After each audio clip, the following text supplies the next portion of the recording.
Hi అండి, ఈరోజు అయితే జీరా వాటర్ చేయబోతాము. దాంట్లో ఇవన్నీ వేయాలి: జీలకర్ర, మిరియాలు, సోంపు, వాము, మెంతులు, లవంగాలు, ధనియాలు. అంటే జీలకర్ర ధనియాలు వచ్చి ఒక్కొక్క స్పూన్ వేయాలి. ఇదంతా 1/2 టీ స్పూన్ వేసుకోండి. ఇవన్నీ వేసి నైట్లో నానబెట్టేసి మనము పొద్దున్నే లేసి దీన్ని కాగబెట్టాలి.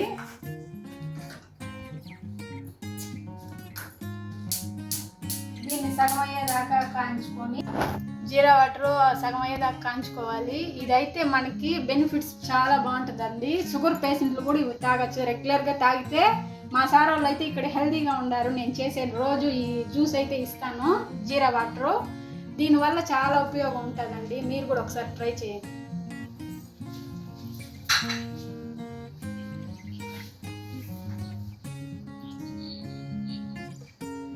సగానికి వచ్చేసి చూసినారా?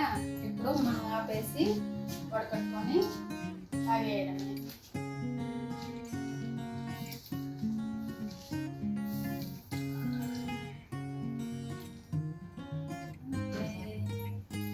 ఇది వడకట్టుకున్నాం కాబట్టి వేడిగా గొంతు కలిపోతుంది. కొంచెం చల్లారినాక తాగాలి, లేకపోతే కలిపోతుంది గొంతు. షేర్ చేయండి, లైక్ చేయండి, సబ్స్క్రైబ్ చేయండి. బాయ్.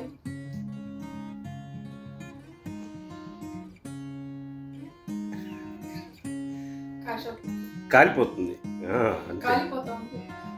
టేస్ట్ గురించి చెప్పదు. టేస్ట్ అయితే బాగుంటుంది. అంటే జీరా వాటర్ లాగే ఉంటుంది, అన్నీ వేసినాం కాబట్టి. కానీ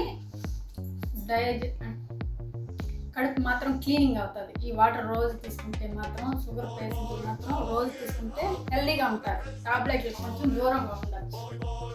బాయ్ అండి. సూపరా? సూపర్. Okay, bye.